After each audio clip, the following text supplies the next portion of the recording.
बघा question number 3 आपली समर 2024ची question paper चालू आहे. ठीक आहे, तर क्वेश्चन नंबर 3 मध्ये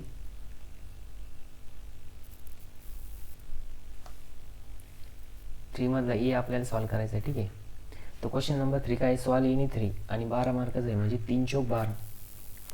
तर 3 क्वेश्चन सॉल्व करायचे, 4 मार्काला एक क्वेश्चन आहे. ठीक आहे, evaluate integration dx upon 4 cos square x plus 9 sign square x. ठीक आहे, म्हणजे इथं काय आहे, 4 cos स्क्वेअर एक्स आणि 9 साइन स्क्वेअर एक्स दिलेलं आहे. मग आता बघा याचं सोल्युशन. सगळ्यात पहिले सोल्युशन. ठीक आहे,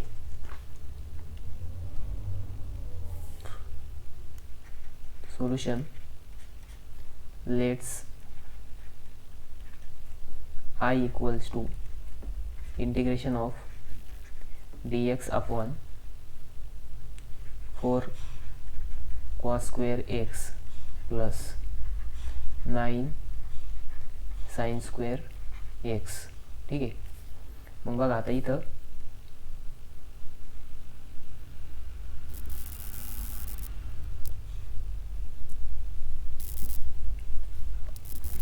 हे जे दिलेलं आहे, हे काय दिलेलं आहे, dx upon 4 cos square x आणि प्लस 9 साइन स्क्वेअर एक्स. ठीक आहे, आता हा जर स्टँडर्ड फॉर्मचा जर क्वेश्चन असता तर स्टँडर्ड फॉर्ममध्ये काय आहे की इथं कॉस एक्स आणि साइन एक्स असतं, स्क्वेअर नसतं. म्हणजे याचा अर्थ काय, हा स्टँडर्ड फॉर्मचा क्वेश्चन नाही. मग हा क्वेश्चन आपल्याला ॲडजस्टमेंट करून सॉल्व करावा लागतं. तर बघा आता सोल्युशन.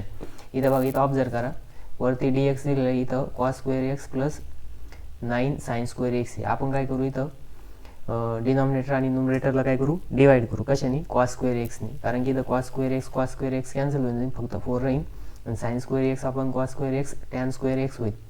आणि इथं 1 आपण कॉस स्क्वेअर एक्स काय होईल, सेक स्क्वेअर एक्स. आणि आपण टॅन स्क्वेअर एक्स म्हणजे टॅन एक्स म्हणजे काय पुट करू, टी पुट करू. ठीक आहे, मग असं करून हे क्वेश्चन सॉल्व करायचं बाय सबस्टिट्यूशन मेथड. मग इथं लिहायचं डिवाइड बाय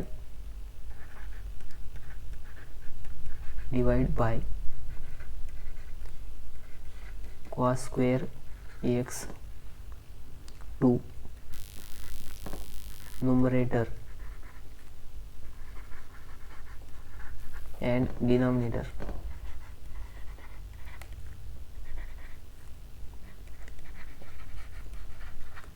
ठीक आहे, मग आता I equals to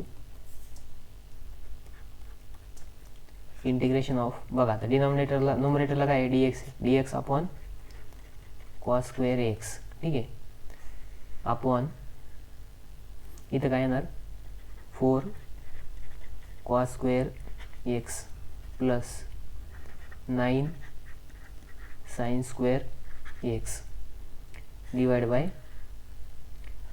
cos square x. ठीक आहे, म्हणजे इथं आपण काय केलं, न्यूमरेटर आणि डिनॉमिनेटर दोघांना आपण काय केलं, कॉस स्क्वेअर एक्सने डिवाइड केलं. मग बघा आता इथं न्यूमरेटर जे ते न्यूमरेटरला काय आलं, 1 अपॉन कॉस स्क्वेअर एक्स. आता 1 अपॉन कॉस एक्स काय राहतं, बघा I equals to integration of, बघा इथं आपण असं लिहू शकतो, 1 अपॉन कॉस स्क्वेअर एक्स आणि हा dx.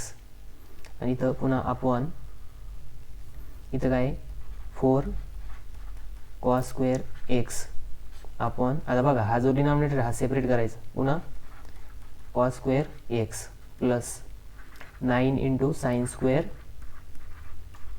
एक्स अपॉन इथं पुन्हा काय येणार, कॉस स्क्वेअर एक्स. ठीक आहे, आता बघा 1 अपॉन कॉस काय राहतं, इथं बघा इथं जर ऑब्झर्व केलं तर हा कॉस स्क्वेअर एक्स कॅन्सल होणार.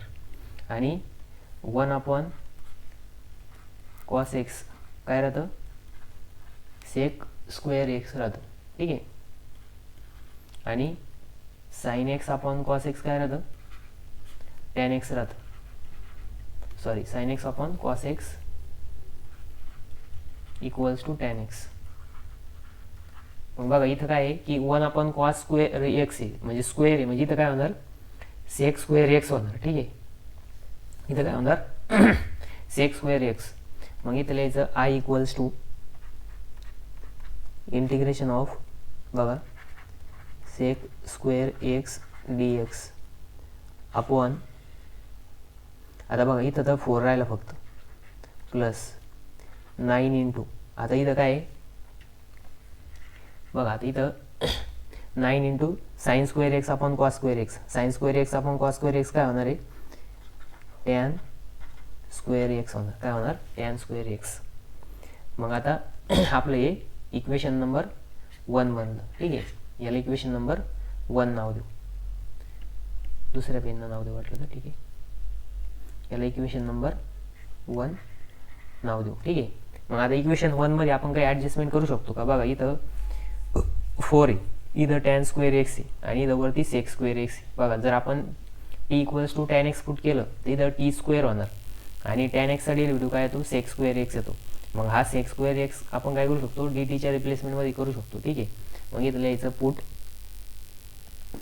मग इथं लिहू आपण पुट टी इक्वल्स टू, दुसरा पेन घेऊ. ठीक आहे, आपला हा स्टँडर्ड नाही,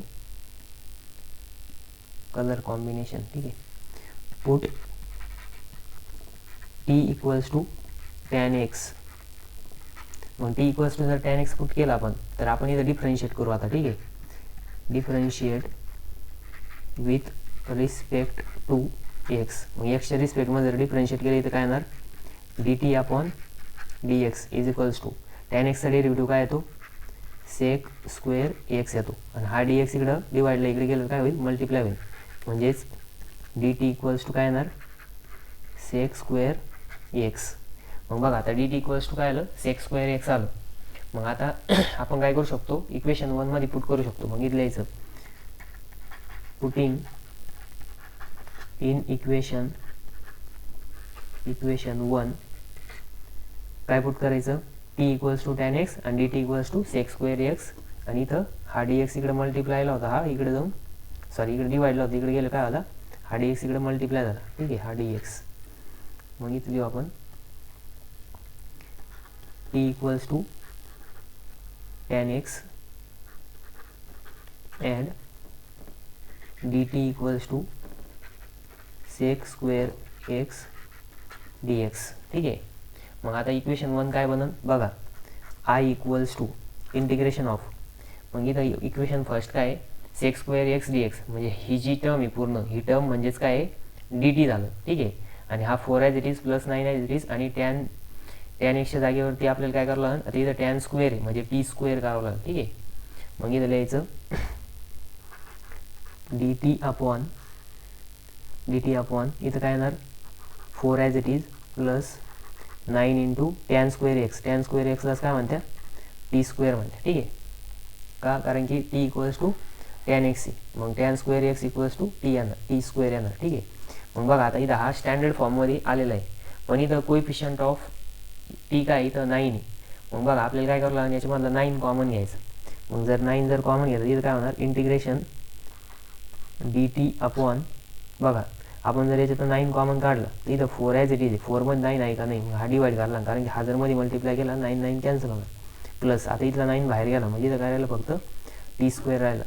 मग बघा आता इंटिग्रेशनच्या बाहेर घ्या कॉन्स्टंट टर्म, मग आपण जर इथं 1 अपॉन काय केलं, 1 अपॉन 9 बाहेर घेतलं, 1 अपॉन 9 कॉन्स्टंट काय केलं आउटसाईडला घेतलं, मग इथं काय राहिलं D t upon 4 upon 9 plus T square. ठीक आहे, मग आता इथं काय करायचं,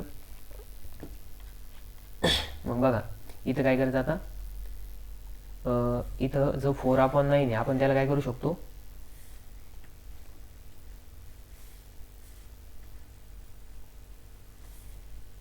फोर अपॉन 9ला आपण बघा आय इक्वल्स टू 1 अपॉन 9 हा कॉन्स्टंट बाहेर घेतला, integration of D t upon, आता 4 अपॉन 9ला आपण 2 अपॉन 3चा स्क्वेअर लिहू शकतो का, लिहू शकतो, कारण की 2 काय आहे 4चा स्क्वेअर आहे आणि 3चा स्क्वेअर काय येतं 9 येतं, म्हणजे 2/3चा स्क्वेअर प्लस ऑलरेडी तर काय टी स्क्वेअर आहे. मग बघा आता हा फॉर्म हे जे हा जो फॉर्म आहे हा स्टँडर्ड फॉर्म आला कशाचा, इंटिग्रेशनचा.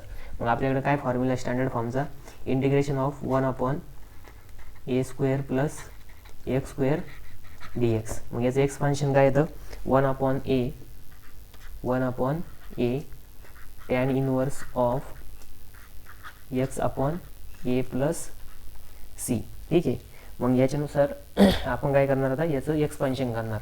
मग इथं ए म्हणजे काय बघा, इथं ए म्हणजे 2/3 आहे आणि त्याच्यानंतरनं एक्स म्हणजे काय, इथं एक्स म्हणजे इथं काय टी आहे. ठीक आहे, एक्स म्हणजे काय टी आहे. मग याच्यानुसार याचं एक्सपान्शन करायचं. मग इथं काय येणार, I equals to 1/9 as it is. मग ब्रॅकेटमध्ये येणार इथं 1 बघा आता ए 1 म्हणजेच 2/3 इंटू टॅन इनवर्स ऑफ ब्रॅकेटमध्ये इथं काय येणार एक्स, एक्सच्या जागेवरती काय इथं टी आहे अपॉन ए काय इथं 2/3. ठीक आहे, आणि हा ब्रॅकेट कम्प्लीट.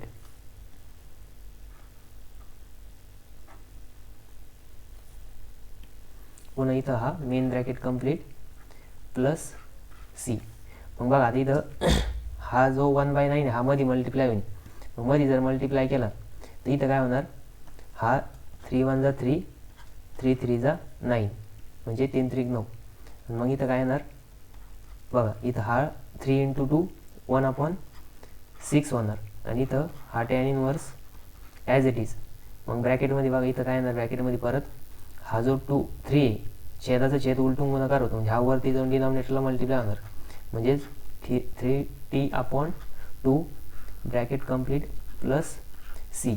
मग इथं लिहायचं पुटिंग अगेन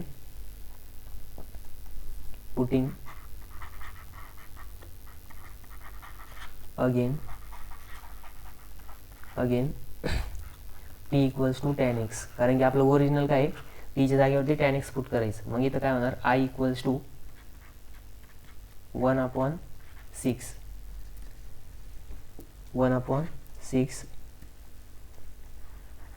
ब्रॅकेटमध्ये पुन्हा इथे येणार टॅन इनवर्स ऑफ बघा 3 × tan x upon 2 plus C.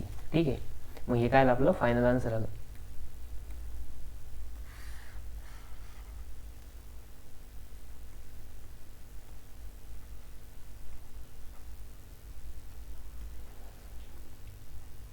तर बघा इथं आपण स्टार्टिंगला काय केलं, let's I equals to dx upon 4 cos² x plus 9 sin² x.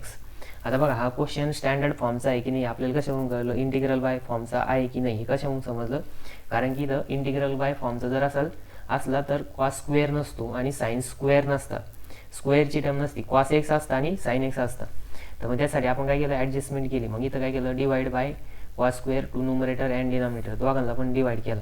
त्याच्यानंतर इथं रिअरेंज करून काय आलं, sec² x upon 4 + 9 tan² x. नंतर आपण सबस्टिट्यूशन मेथड यूज केली. मग put t equals to tan x, मग differentiate with respect to x, मग dt/dx is equals to sec² x आणि मग इथं dt equals to sec² x dx झालं. मग पुट अगेन इन इक्वेशन 1, मग t equals to tan x आणि dt equals to sec² x. मग बघा तिथं sec² x dx जे होतं डिनॉमिनेटर होतं त्याच्या रिप्लेसमेंटमध्ये काय आलं, dt आलं आणि आपण 4 ॲज इट इज प्लस 9 चे तिथं tan² x होता त्याच्या जागेवरती टी आलं. ठीक आहे, मग इथं आपण काय केलं, टीचा कोइफिशियंट 1 करायसाठी 9 कॉमन घेतलं म्हणून इथं 4/9 प्लस t² आणि इथं हा 9 बाहेर आला. मग हा कॉन्स्टंट होता 1/9, आपण त्याला डायरेक्ट इंटिग्रेशनच्या बाहेर घेतलं. ठीक आहे, मग 1/9 इंटिग्रेशन ऑफ dt अपॉन 2/3 चा स्क्वेअर. आता बघा 4/9लाच आपण काय लिहू शकतो, 2/3 चा स्क्वेअर लिहू शकतो. ठीक आहे, मग आपण ते तसं लिहिलं आणि त्याच्यानंतर मग इथं आपल्याला काय भेटलं, इंटिग्रेशनचा स्टँडर्ड फॉर्म भेटला. बघा इंटिग्रेशनचा स्टँडर्ड फॉर्म कोणता आहे की 1/a² plus x² dx is equals to 1/a tan inverse of x/a plus c. मग a इक्वल्स टू 2/3 आणि x इक्वल्स टू काय इथं t आहे. मग आपण या फॉर्म्युलेनुसार याच्यात एक्सपान्शन केलं, 1/9 बाहेर ॲज इट इज 1/a म्हणजेच 2/3 tan inverse of t upon 2/3 bracket complete plus c.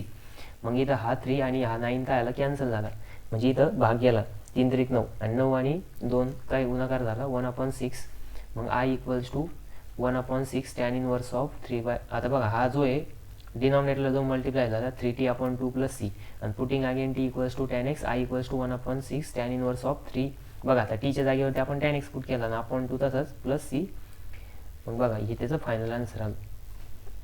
म्हणजे काय की याच्यामध्ये आपण आधी ऑब्झर्व केलं हा क्वेश्चन स्टँडर्ड फॉर्मचा आहे का, इंटिग्रल बाय फॉर्मचा होता का नाही. मग आपण काय केलं त्याच्यामध्ये ट्रिग्नोमेट्री यूज केली आणि सबस्टिट्यूशन मेथडनी हा सॉल्व्ह केला. बघा 4 मार्कचा प्रॉब्लेम होता. बरोबर जर सॉल्व्ह केला तर तुम्हाला 4 पैकी 4 मार्क पण. ठीक आहे.